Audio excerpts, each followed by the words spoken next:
कक्षा नवम गणित में आप सभी का स्वागत है। क्षेत्र मिति मेंसुरेशन के अंतर्गत वृत्त का त्रिज्याखंड एवं चाप की लंबाई sector of a circle and length of arc से संबंधित प्रश्नावली 14 से हम सवाल देखते हैं। सवाल: घास के मैदान में एक घोड़ा 14 मीटर लंबी रस्सी से बंधा हुआ है। बताइए वह मैदान के कितने क्षेत्रफल की घास चर सकता है। ध्यान दीजिए, मान लीजिए ये घास का मैदान है, ठीक है। इसमें यहाँ पर इस पॉइंट पे एक रस्सी लगा हुआ घास के मैदान में, समझ सकते हैं यहाँ पर कील लगा है और इससे एक रस्सी बंधा हुआ है। ये रस्सी की लंबाई है 14 मीटर और यहाँ पर दूसरे छोर पर एक घोड़ा बंधा हुआ है, ठीक है। तो यहाँ पर एक तरफ यहाँ पर रस्सी से घोड़ा बंधा हुआ है, लेकिन घोड़ा जो है इस रस्सी की लंबाई से ज़्यादा बाहर इधर उधर जा नहीं सकता, किंतु जितना रस्सी का लंबाई है उतने एरिया इधर कहीं भी घूम करके वो घास को चर सकता है। अर्थात वह 14 मीटर त्रिज्या वाले एक वृत्तीय मैदान, या ये कह सकते हैं कि 14 मीटर त्रिज्या वाले मैदान है ना के वृत्तीय भाग, मैदान के वृत्तीय भाग की घास को चर सकता है। तो यहाँ लिख देंगे, क्योंकि घोड़ा 14 मीटर लंबी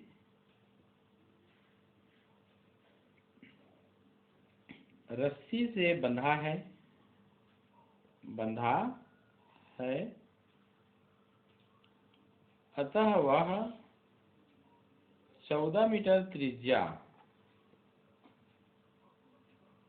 वाले वृत्तीय मैदान का घास चर सकता है। तो अब हम क्या करेंगे, वृत्तीय मैदान का क्षेत्रफल। तो देखिए, वृत्त का क्षेत्रफल होता है पाई आर स्क्वायर। तो वृत्तीय मैदान का क्षेत्रफल बराबर होता है पाई आर स्क्वायर। तो यहाँ पर पाई का मान 22/7 और आर का मान यहाँ पर देखिए, त्रिज्या है 14 मीटर, तो यहाँ पर 14 और घात यहाँ पर हो गया 2, ठीक है। तो 22/7 गुणित 14 गुणित, तो 14 का घात 2 है तो 14 गुणित 14। आइए हल कर लेते हैं। 7 एकम 7, 7 दूनी 14, ठीक है। तो अब यहाँ पर इसको गुणा कर देंगे, 22 गुणित 14 गुणित 2, तो 22 गुणित 14 दूनी 28। तो अब 22 गुणित 28 हम कर देते हैं। आइए 8 से गुणा करेंगे, 8 दूनी 16 की 6 हासिल 1, 8 दूनी 16 और 1 17 गुणा 2 दूनी 4, 2 दूनी 4, 6 7 4 11 की 1 हासिल 1, 4 2 6, 6 से 16, तो ये हो जाएगा 616। चूँकि वृत्तीय मैदान का क्षेत्रफल है तो यहाँ इकाई हो जाएगा वर्ग मीटर। आइए उत्तर लिख देते हैं। अतः घोड़ा 616 वर्ग मीटर क्षेत्रफल की घास को चर सकता है। ये आंसर लिख दिया हमने, ठीक है। प्रश्न क्रमांक इसमें देखेंगे, एक साइकिल के पहिए की त्रिज्या 35 सेंटीमीटर है। 500 पूरे चक्कर लगाने में वह यानी पहिया कितनी दूरी तय करेगा, इसे हम ज्ञात करेंगे। आइए हल करते हैं। यहाँ पर समझने के लिए हमने एक पहिए का चित्र बना लिया है सामान्य रूप से, और इस साइकिल के पहिए की त्रिज्या r बराबर कितना है, तो पहिए की त्रिज्या r बराबर है 35 सेंटीमीटर, ठीक है। ये इसको कह सकते हैं, ये रास्ता है, सड़क है कह सकते हैं। पहिया जब एक चक्कर घूमता है, ध्यान दीजिए, पहिया इस प्रकार एक चक्कर यहाँ से घूमना प्रारंभ करता है और वापस इसी बिंदु पर आता है। मान लीजिए वह बिंदु है ए। एक चक्कर जब पहिया जब घूमना प्रारंभ करता है तो घूमते घूमते ये इस प्रकार से बी, ये जो बिंदु ए से प्रारंभ हुआ है ये वापस यहाँ पर ए से बी तक का दूरी तय करते हुए आता है। तो जो पहिया का जो बिंदु ए है वह बी के संपाती हो गया, यहाँ पर आ रहा है वो, ठीक है। तो यहाँ से यहाँ तक जो दूरी चला है वो पहिए द्वारा एक चक्कर में चली गई दूरी है, ठीक है ना। तो एक चक्कर में चली दूरी है, और ये एक चक्कर में चली दूरी है ये पहिए की परिधि की लंबाई के बराबर होगी, ठीक है। तो इसका मतलब यह हो गया कि हमको साइकिल के पहिए द्वारा एक चक्कर में चली गई दूरी या एक चक्कर को लगाने में कितनी दूरी तय करता है उसको निकालने के लिए पहिए की परिधि निकालनी होगी। तो यहाँ पर लिख देंगे साइकिल के पहिए की त्रिज्या, तो त्रिज्या r बराबर है 35 सेंटीमीटर। तो पहिए की परिधि, तो परिधि ज्ञात करने का सूत्र होता है 2πr। तो यहाँ पर 2 गुणित पाई का मान 22/7, r का मान कितना 35। आइए एक बार इसको और लिख लेते हैं, 2 गुणित 22/7 गुणित 35। अब इसको हम कटा देंगे, 7 एक कम 7 पंचे, तो 2 गुणित 22 गुणित 5, तो 5 दूनी 10 हो गया, 10 गुणित 22 हो गया 220 सेंटीमीटर, ठीक है। तो यहाँ लिख देंगे चूंकि पहिया या पहिए द्वारा एक चक्कर में चली दूरी या तय की गई दूरी भी लिख सकते हैं। आइए तय की गई लिखते, एक चक्कर में तय की गई दूरी बराबर पहिए की परिधि होगा। क्या हो जाएगा, पहिए की परिधि के बराबर होगा। और हम अभी देखें पहिए की परिधि कितना है, 220 सेंटीमीटर है। तो पहिया कुल कितने चक्कर लगा रहा है, 500 चक्कर। तो इसलिए 500 चक्करों में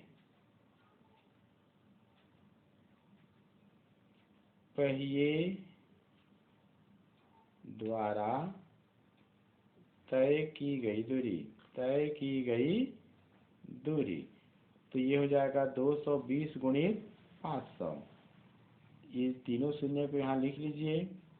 अब यहाँ पर 5 का गुणा 22 से करेंगे, तो 5 दूनी 10 के शून्य हो गया, 1 हासिल, 5 दूनी 10 और 1 11। तो इस यहाँ पर देखिए इस प्रकार से साइकिल का पहिया 5 चक्करों में कुल इतना दूरी तय करेगा, 1,10,000 सेंटीमीटर। इकाई बहुत छोटा है, इसको हम मीटर बदल देते हैं, तो 1 मीटर बराबर 100 सेंटीमीटर होता है। तो आइए हम इसको 100 से भाग कर देते हैं ऐसे, और ये अब हो जाएगा मीटर, 2 शून्य कट गया, तो ये आता है 1100 मीटर। और इसको बड़ी इकाई में बदलना है तो 1 किलोमीटर में 1000 मीटर होते हैं, तो 1000 से भाग कर देते हैं। तो 1000 से भाग करिए ये ऐसे, तो अब ये हो जाएगा किलोमीटर। तो भाग करेंगे तो इकाई से 3 दशमलव, तो यहाँ पर 1.1 किलोमीटर, ये हो गया आंसर। आइए एक और प्रश्न देखते हैं।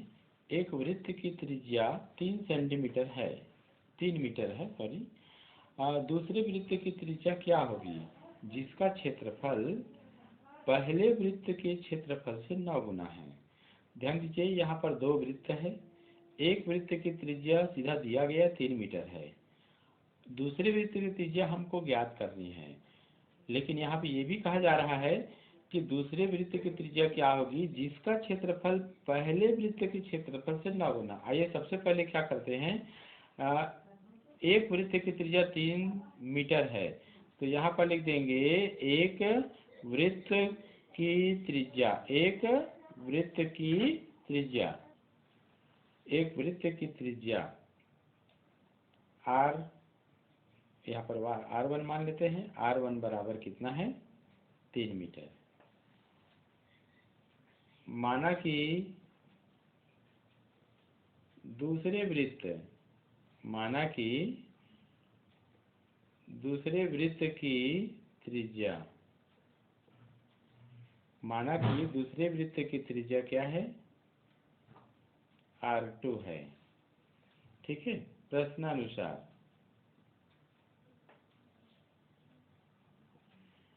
दूसरे वृत्त का क्षेत्रफल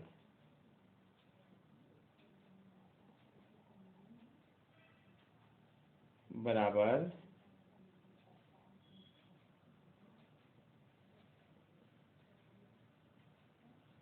गुणित 9। प्रश्न क्या था ना, एक वृत्त की त्रिज्या 3 मीटर है, दूसरे वृत्त की त्रिज्या क्या होगी जिसका क्षेत्रफल पहले वृत्त के क्षेत्रफल से 9 गुना है। तो दूसरे वृत्त का जो क्षेत्रफल है वो पहले वृत्त के क्षेत्रफल से क्या है, 9 गुना है। पहले वृत्त के क्षेत्रफल से 9 गुना, तो पहले वृत्त के क्षेत्रफल में 9 का गुणा करेंगे तो दूसरे वृत्त का क्षेत्रफल आ जाएगा। आइए मान रखते हैं, चूंकि दूसरे वृत्त की त्रिज्या क्या है, R2 है, तो क्षेत्रफल हो जाएगा पाई R2 स्क्वायर और 9 गुणित पहले वृत्त का क्षेत्रफल के लिए यहाँ पर त्रिज्या क्या है, R1 है, तो ये जाएगा पाई R1 स्क्वायर। तो यहाँ पर मान रख देंगे पाई R2 स्क्वायर बराबर 9 गुणित पाई और R1 का मान कितना है, 3, तो 3 का घात 2। देखिए यहाँ पर दोनों पक्षों में पाई और पाई कैंसिल हो गया, यहाँ पर गुणा करके ये कैंसिल कर सकते हैं। ठीक है, तो R2 स्क्वायर बराबर हो जाएगा 9 गुणित 3 का घात 2 को लिख सकते हैं, 3 तिया 9, तो R2 स्क्वायर बराबर हो जाएगा 9 का स्क्वायर। देखिए दोनों पक्षों में घातांक समान है तो उनके आधार भी क्या होंगे, समान होंगे, तो इसका भी प्राय है R2 बराबर 9 मीटर। तो ये अब आंसर आप लिख सकते हैं कि दूसरे वृत्त की त्रिज्या 9 मीटर होगी। एक प्रश्न है, वृत्त के एक त्रिज्या खंड का क्षेत्रफल वृत्त के क्षेत्रफल का 1/6 है, तो त्रिज्या खंड का कोण ज्ञात कीजिए।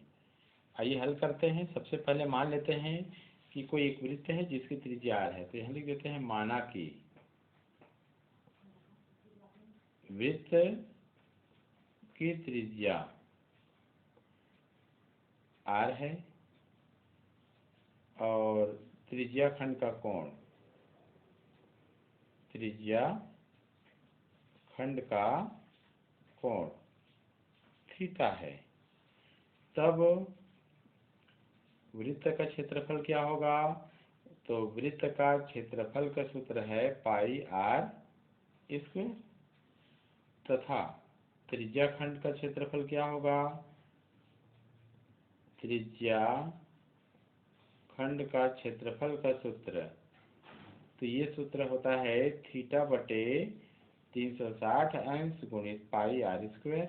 ठीक है ना। प्रश्नानुसार, यहाँ पर देखिए प्रश्नानुसार प्रश्न क्या कहता है, वृत्त के एक त्रिज्या खंड का क्षेत्रफल वृत्त के क्षेत्रफल का 1/6 है। तो यहाँ लिखेंगे वृत्त के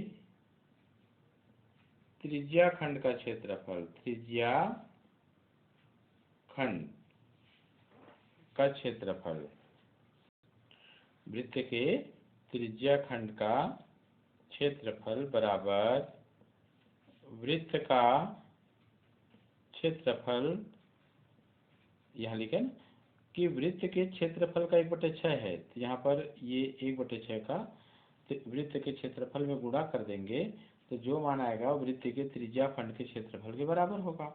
आइए सूत्र मान रखते हैं, वृत्त के त्रिज्या खंड के क्षेत्रफल का सूत्र है थीटा बटे 360 अंश और गुणित पाई R स्क्वायर।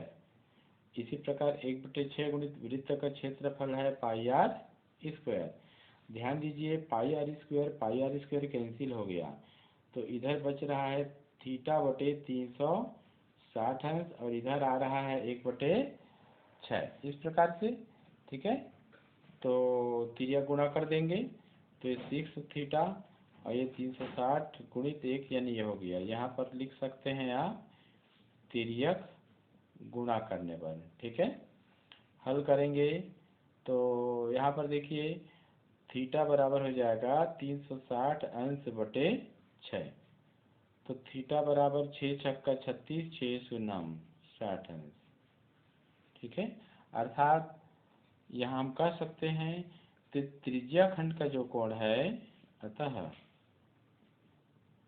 त्रिज्या खंड का कोण थीटा बराबर 60 अंश। आंसर